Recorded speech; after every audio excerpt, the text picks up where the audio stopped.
Vegetarian diet ആണോ non veg diet ആണോ നല്ലത് ഒരു ക്വസ്റ്റ്യൻ ആണത്. ഞാൻ എപ്പോഴും പേഷ്യൻസ് പറയാനുള്ള ഒരു കാര്യം എന്ന് വെച്ചാൽ ഇഷ്ടമുള്ള ഫുഡ് കഴിക്കാനായിട്ടുള്ള പട്ടിണി കിടക്കാതിരിക്കുക. നമുക്ക് ഇനി വെയിറ്റ് കൂടുന്ന ഫുഡൊക്കെ ഒന്ന് കുറച്ച് അത്യാവശ്യം വ്യായാമമൊക്കെ ചെയ്ത് നന്നായിട്ട് വെള്ളം പിടിച്ച് നന്നായിട്ട് ഉറങ്ങിക്കഴിഞ്ഞാൽ വെയിറ്റ് കുറയും. സപ്ലിമെന്റ്സ് കഴിച്ചിട്ടും ആൾക്കാർ അതായത് ഭക്ഷണം കഴിക്കാം, പിന്നെ അത് തടി കുറയ്ക്കാനുള്ള സപ്ലിമെന്റ്സ് കഴിക്കുക.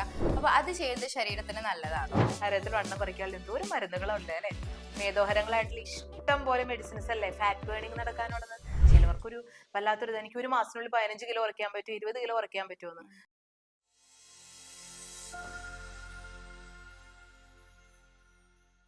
നമസ്കാരം ഡോക്ടറെ. നമസ്തേ. പൊതുവെ നമ്മുടെ പേഷ്യൻസിന് ഈ വെയിറ്റ് മാനേജ്മെന്റിൽ ഭയങ്കര ഡൗട്ട്സ് അല്ലേ? അതെ. അപ്പൊ അതിനെ കുറിച്ചാണ് നമ്മളിന്ന് ക്ലിയർ ചെയ്യാൻ പോകുന്നത്. പൊണ്ണത്തടി എന്ന് പറയുമ്പോൾ ശരിക്കും നമ്മൾ എന്താ ഉദ്ദേശിക്കുന്നത്?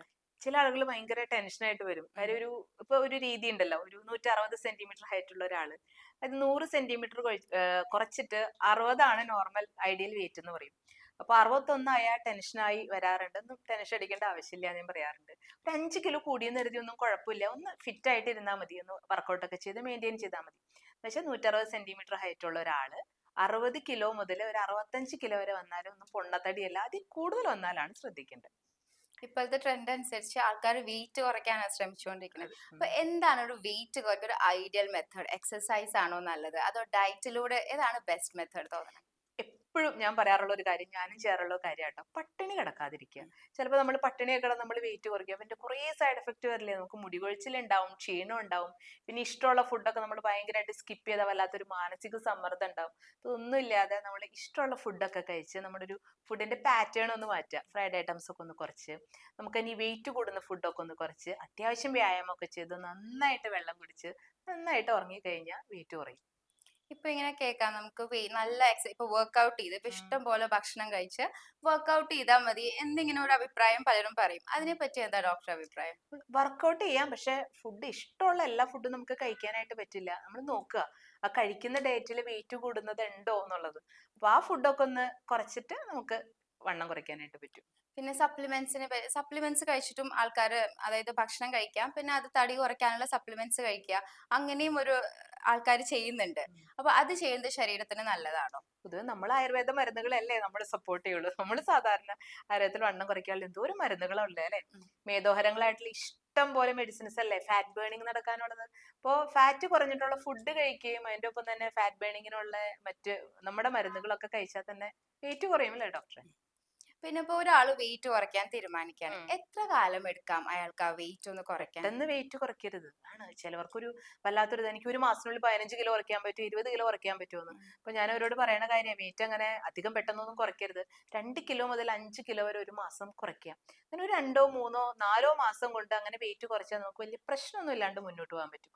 അല്ലെങ്കിൽ നേരത്തെ പറഞ്ഞ പോലെ മുടി കൊഴിച്ചിലും ക്ഷീണവും വല്ലാത്തൊരു ഭയങ്കര ഒരു ഡിപ്രഷനും പ്രശ്നങ്ങളും എല്ലാം ഉണ്ടാവും. പിന്നെ ലേഡീസിനൊക്കെ ആണെങ്കിൽ ഹോർമോണൽ ഇംബാലൻസ് ഒക്കെ പെട്ടെന്ന് വെയിറ്റ് കുറയ്ക്കുമ്പോഴാണ് വരുന്നത്. പിന്നെ വെജിറ്റേറിയൻ ഡയറ്റ് ആണോ നോൺ വെജ് ഡയറ്റ് ആണോ നല്ലത് ഒരു ക്വസ്റ്റ്യൻ ആണത്.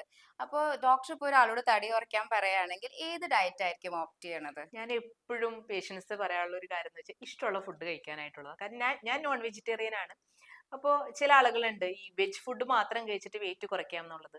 പക്ഷേ ഈ വെജ് തന്നെ കൂടുതൽ പാലുൽപ്പന്നങ്ങളൊക്കെ കൂടുതൽ അടങ്ങിയത് കഴിച്ചാലേ ഡോക്ടറെ വെയിറ്റ് കൂടില്ല. അപ്പോൾ നോൺ വെജിലാണെങ്കിലും നമ്മൾ ഈ ഫിഷ് കറി ഒന്നും കഴിച്ചു നിർത്തി വലിയ പ്രശ്നമില്ല. പിന്നെ ഫിഷ് കറി കഴിച്ചിട്ട് അമിതമായിട്ട് റെസ്റ്റ് ഒക്കെ എടുക്കുകയാണെങ്കിൽ പ്രശ്നമാണ്. അപ്പോൾ ചെറിയ വ്യായാമം ഒക്കെ കഴിച്ച് വെജിറ്റേറിയൻ ആയാലും നോൺ വെജിറ്റേറിയൻ ആയാലും പൊരിച്ച ഭക്ഷണമൊക്കെ ഒന്ന് ഒഴിവാക്കി കുറച്ചൊക്കെ കഴിച്ചു നിർത്തി വെയിറ്റ് ഒന്നും അങ്ങനെ കൂടില്ല. പിന്നെ ചോറാണ് ഇപ്പൊ ഏറ്റവും വലിയ പ്രശ്നം. ആൾക്കാർ ചോറ് കഴിക്കരുത്. അങ്ങനെ ഇപ്പൊ നമ്മുടെ മലയാളിയെ സംബന്ധിച്ചിടത്തോളം ചോറ് കഴിക്കാന്ന് വളരെ ഇമ്പോർട്ടന്റ് ആണ്. ഇപ്പൊ ഈ കാപ്സ് എത്രത്തോളം പ്രശ്നമാണോ ഒരു വെയിറ്റ് ലോസ് നമ്മൾ ഡയറ്റ് പ്ലാൻ ചെയ്യുമ്പോൾ? കാപ്സ് കഴിക്കുക എന്നുള്ളത് അത്രയും വലിയ പ്രശ്നമായിട്ട് ഡോക്ടർക്ക് തോന്നിയിട്ടുണ്ടോ? എപ്പോഴും സാധാരണ പേഷ്യൻസിനോട് പറയുന്ന ഒരു കാര്യമാണ്, നമ്മളിപ്പോ ഒരു ഡയറ്റ് നമ്മൾ ഫോളോ ചെയ്യുകയാണെങ്കിൽ നമുക്ക് ലൈഫ് ലോങ് നമുക്ക് ഫോളോ ചെയ്യാവുന്നതായിരിക്കണം. ചില ആളുകളുണ്ട് ഇപ്പൊ വെയിറ്റ് കുറയ്ക്കാനായിട്ട് മില്ലറ്റ്സ് മാത്രം കഴിക്കുന്ന ആളുകളുണ്ട്, ഫ്രൂട്ട് ജ്യൂസ് മാത്രം കഴിക്കുന്ന ആളുകളുണ്ട്. ഇപ്പൊ എപ്പോഴും നമ്മള് മലയാളികളുടെ രീതിയല്ലേ, നമ്മൾ നല്ല സദ്യയൊക്കെ കണ്ടാൽ നമുക്ക് ഭയങ്കര പ്രശ്നമല്ലേ.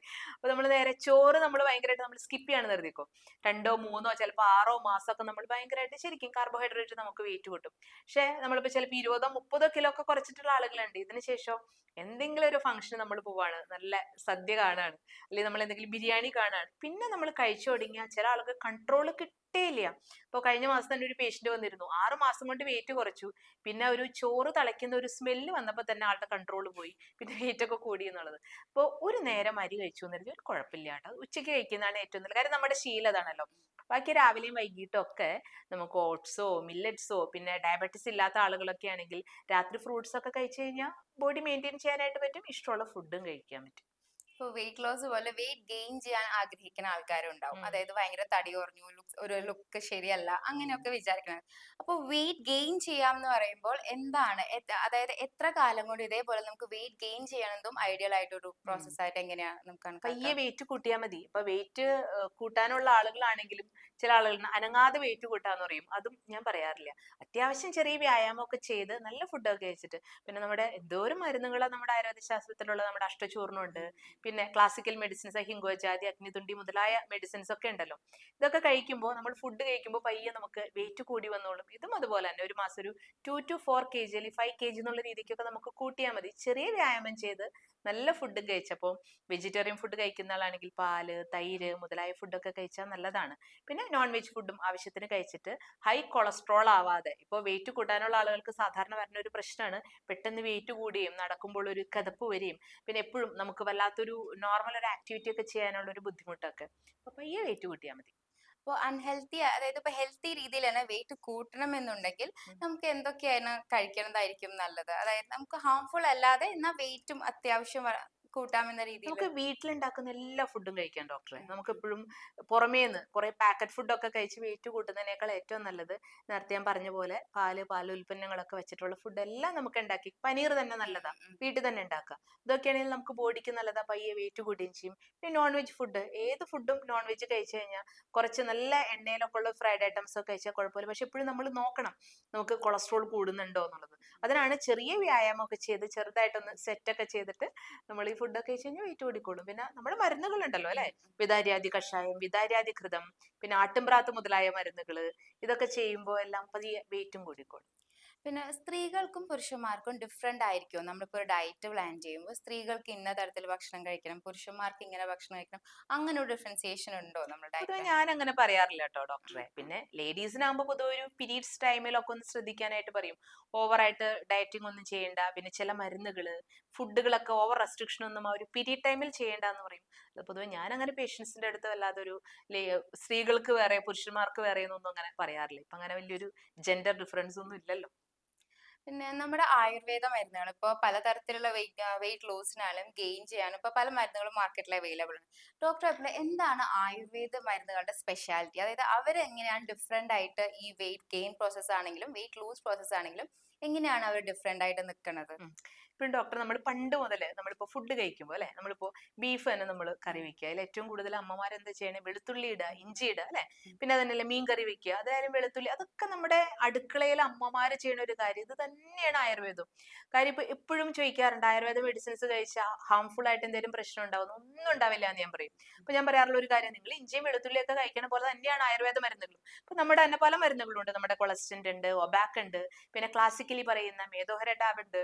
ഇതൊക്കെ എന്താ, കുറച്ച് പ്രകൃതിയിൽ നിന്നുള്ള കുറച്ച് മരുന്നുകളാ. ഞാൻ പറയും ഇഞ്ചിയും വെളുത്തുള്ളിയും കഴിക്കണ പോലെയൊക്കെ തന്നെ നിങ്ങൾ കരുതിയാൽ മതി എന്ന് പറയും. ഒരു തരത്തിലുള്ള സൈഡ് എഫക്റ്റും സാധാരണ എന്റെ ഈ ഒരു എക്സ്പീരിയൻസിനുള്ളിൽ ഇതേവരെ ഉണ്ടായിട്ടില്ല.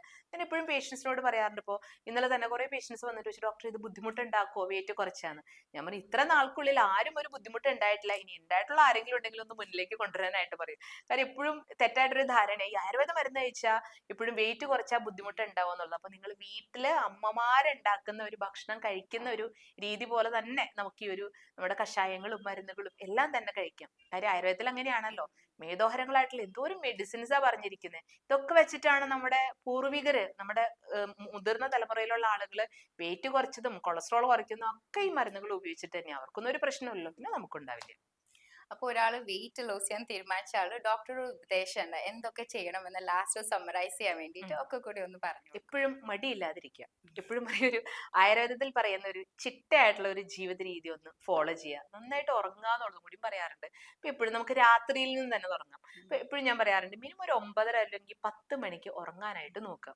ആ ഉറക്കമൊക്കെ കഴിഞ്ഞ് രാവിലെ ഒരു 5:30 അല്ലെങ്കിൽ 6, എപ്പോഴും നമ്മുടെ എപ്പോഴും എണീക്കാൻ പറയണേ ബ്രാഹ്മി മുഹൂർത്തത്തിലാ അല്ലെ. ഇപ്പൊ രാവിലെ 4, 4:30, 5 എന്നൊക്കെ പറയണെങ്കിലും 4:30 എണീക്കാൻ ഞാൻ ആരോടും, കാര്യം ഞാനും എണീക്കാറില്ല ആ സമയത്ത്. ഞാനൊക്കെ ഒരു 5 മണി 5:30 എണീക്കുന്ന ആളാട്ടോ. അപ്പൊ ഒരു 5:30 എണീക്കുക. ഏറ്റവും ചുരുങ്ങിയത് ഒരു 35 മിനിറ്റ് എങ്കിലും വ്യായാമം ചെയ്യാന്ന് പറയും. എന്ന് വെച്ചാൽ എന്താ, നമ്മളൊരു 5 മിനിറ്റ് വ്യായാമം ചെയ്യുമ്പോഴാണ് ബോഡി ഒന്ന് വാമപ്പ് ആവണേ. ഇപ്പൊ ഒരു 35 മിനിറ്റ്സ് മുതലുള്ള ഓരോ മിനിറ്റും എന്താ നമുക്ക് അഡ്വാൻറ്റേജ് ആണ്. ഈ 25 മിനിറ്റ്സ് ടു 35 മിനിറ്റ്സ് അങ്ങോട്ട് വരുമ്പോൾ നമ്മുടെ മസിൽസിൽ നമുക്ക് പതുക്കെ ഒന്ന് ചുരുങ്ങൽ തുടങ്ങും. പിന്നെ നമ്മുടെ ജോയിന്റ്സിൽ ലൂബ്രിക്കേഷൻ ഉണ്ടാവും. ഇങ്ങനെയൊക്കെ ചെയ്യുമ്പോൾ ശരീരത്തിന് നല്ല മാറ്റം കിട്ടും. പിന്നെ ഭക്ഷണം കറക്റ്റ് ടൈമിനാക്കുക. നമ്മൾ ബ്രേക്ക്ഫാസ്റ്റ് ആയാലും ലഞ്ച് ആയാലും ഡിന്നർ ആയാലും കൃത്യമായിട്ട് കഴിക്കുക. അപ്പൊ നമ്മൾ രാവിലെ ഒരു 9 അല്ലെങ്കിൽ 9:30 ബ്രേക്ക്ഫാസ്റ്റ് കഴിക്കുകയാണെങ്കിൽ മിനിമം 4 മണിക്കൂർ കഴിയുമ്പോഴേക്കും ഉച്ചയ്ക്കുള്ള ഫുഡ് കഴിക്കുക. അത് കഴിഞ്ഞിട്ട് രാത്രിയിലത്തെ ഫുഡ് ആണെങ്കിലോ ഭയങ്കര ലേറ്റ് ആയിട്ടൊന്നും ഫുഡ് കഴിക്കാനായിട്ട് പറയാറില്ലല്ലോ നമ്മൾ. ഇപ്പൊ നമ്മളൊരു 9:30 10 മണിക്കൊക്കെ ഉറങ്ങുന്ന ഒരാളാണെങ്കിൽ 8 മണിക്ക് മുമ്പെങ്കിലും മിനിമം 2 മണിക്കൂർ മുമ്പെങ്കിലും ഫുഡ് കഴിക്കുക. ഈ ഫുഡ് ഡൈജഷൻ ആയാൽ നമുക്ക് വയറിന്റെ റിലേറ്റ് ചെയ്തിട്ടുള്ള ഒരു പ്രശ്നങ്ങളൊന്നും ഉണ്ടാവില്ല. പിന്നെ ഉള്ളതോ നമ്മുടെ ഒരു ഹാർട്ടിന് വലിയ ലോഡൊന്നും വരില്ല. എപ്പോഴും വയറ് നിറച്ച് ഫുഡ് കഴിച്ചിട്ട് പെട്ടെന്ന് കിടന്ന് ഉറങ്ങുന്ന ആളുകൾക്കാണ് കാർഡിയക് ഇഷ്യൂസ് കൂടുതൽ വരുന്നത്. അപ്പൊ ഇങ്ങനെ കൃത്യമായ രീതിക്ക് ഫുഡ് കഴിക്കുക. പിന്നെ ആയുർവേദത്തിൽ പറയുന്ന ഇഷ്ടംപോലെ മെഡിസിൻസ് ഉണ്ടല്ലോ, ഇടയ്ക്ക് ഒരു ഡീടോക്സിഫിക്കേഷൻ ട്രീറ്റ്മെന്റ് ഒക്കെ ചെയ്യാം. ഇപ്പൊ ഒരു 6 മാസത്തിൽ ഒരിക്കലെങ്കിലും, നമ്മളിപ്പോ പണ്ടത്തെ രീതിയല്ലല്ലോ നമ്മുടെ ഭക്ഷണ രീതിയൊക്കെ മാറി. അപ്പൊ 6 മാസത്തിൽ ഒരിക്കൽ ഡീടോക്സിഫിക്കേഷന് വേണ്ടിയിട്ടുള്ള ആയുർവേദ മരുന്നുകൾ യൂസ് ചെയ്യുന്നതിനായിട്ട് ശ്രദ്ധിക്കുക. അപ്പൊ നമ്മുടെ കരളും അതുപോലെ തന്നെ ബോഡിയിലെ ഫാറ്റ് മാറുന്നതിനും കൊളസ്ട്രോൾ നോർമൽ ആകുന്നതിനും ഹൃദയാരോഗ്യം സംരക്ഷിക്കുന്നതിനൊക്കെ നല്ലതാണ്. അപ്പോൾ ഒരു പ്രായമൊക്കെ കഴിഞ്ഞാലും വലിയൊരു പ്രശ്നമൊന്നും ഇല്ലാണ്ട് ജീവിതശൈലി രോഗങ്ങളൊന്നും നമ്മൾ അറ്റാക്ക് ചെയ്യാതെ നമുക്ക് മുന്നോട്ട് പോകുന്നതിനായിട്ട് പറ്റും. അപ്പൊ ഈ പോഡ്കാസ്റ്റ് കേട്ട് നമ്മുടെ പേഷ്യൻസിന്റെ ഡൗട്ട്സ് ഒക്കെ ക്ലിയർ ആയിട്ടുണ്ടാവും നമുക്ക് വിശ്വസിക്കാം.